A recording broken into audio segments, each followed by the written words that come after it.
Hi boys and girls, it's Miss Ellen, and we're going to pick up on our story about Saul. Do you remember the first time we met him? He was there when they were stoning Stephen. He was actually encouraging the people to stone Stephen because he persecuted Christians. That means that he put them in jail because they believed in Jesus.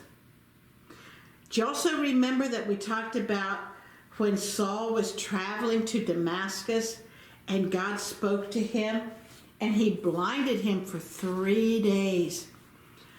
But God used the Christian man Ananias to heal Saul's eyes.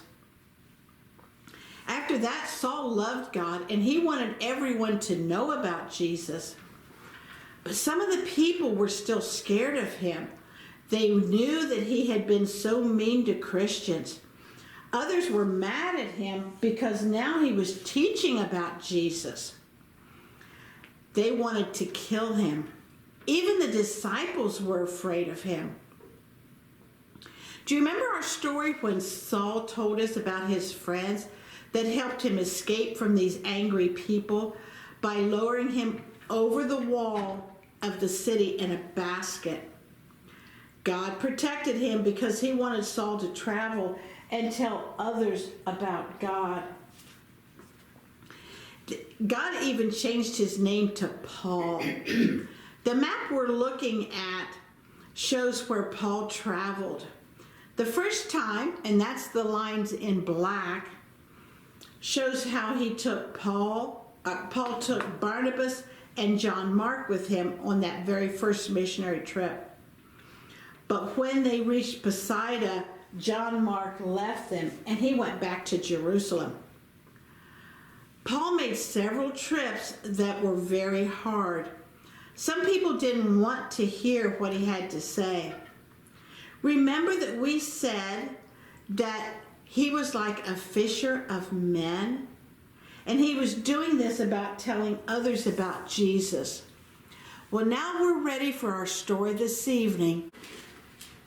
Boys and girls, I want you to know that our little skit tonight is all based on an account in Acts chapter 15.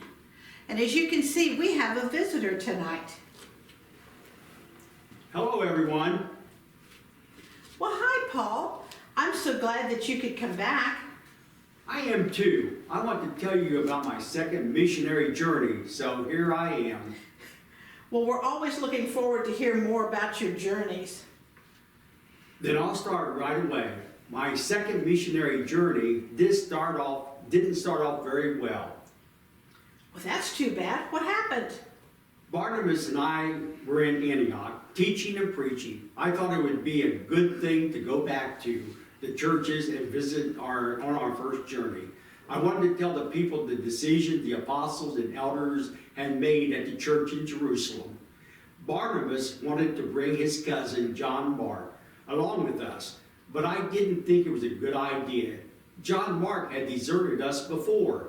It's important to be committed to something and to stick with it, but John Mark didn't do that. He wasn't trustworthy. Wow, I agree that it's important to be trustworthy. When we say we're going to do something, we have to do it. Exactly, Barnabas and I disagreed about that issue. So we chose to take John Mark and go to Cyprus. I took Silas and went to visit the churches we had been to on the last trip. It was a good trip because we were able to share about the decisions that the apostles had made. Well, what kind of decisions were they? The elders and apostles in Jerusalem said that Christians needed to obey things that God says in His Word, like avoiding sin. We thought it was good to deliver these decrees in person. Wait, do you all know what a decree is? Well, some of us might, but please tell us so everybody will know. A decree is an order or a rule that people are to follow and obey. Well, that makes sense, doesn't it, everybody? Great, okay, so we told the churches all the decrees that came from the elders and the apostles in Jerusalem. And as we did, the churches grew in numbers every day. Wait a minute. Every day?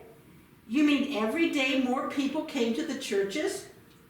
Yes, isn't it exciting? The churches were growing every day.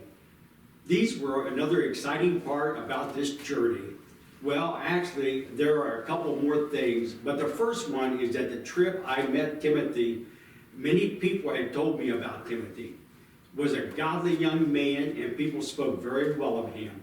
So I asked him to come on the rest of the journey with us. Another wonderful thing about this journey was that we got to meet Lydia. She and her entire family trusted Jesus as Savior and were baptized. We were able to stay at her home for a time. That sounds like that second journey was quite a success. Yes, it was. People trusted Jesus as Savior.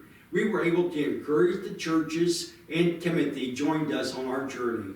It was a good trip, and God blessed us and many of the people we met. Okay, Paul, the last time you were here, I asked you to share something from your experiences. So I have the same question now. What's one lesson that you learned from your second missionary journey? I think a very thing you can learn to be trustworthy. John Mark deserted us on a previous trip, but Barnabas wanted to bring him to us on a second journey. I was afraid John Mark would leave us again when we would most need him, so we all needed to be trustworthy. That means that we all should do what we say and will do. That's a great lesson to learn. Thanks for coming to talk to us tonight, Paul. You're welcome. I'm glad I was able to tell you what happened on my second missionary journey. Okay, bye everybody. Bye, Paul. Wasn't it great to see Paul again? And I like that lesson to be trustworthy.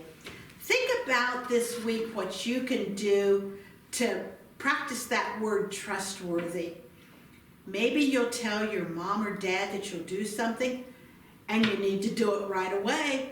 You can't wait until the next day. And pretty soon they'll know that they can trust you. Thanks, boys and girls. Bye-bye.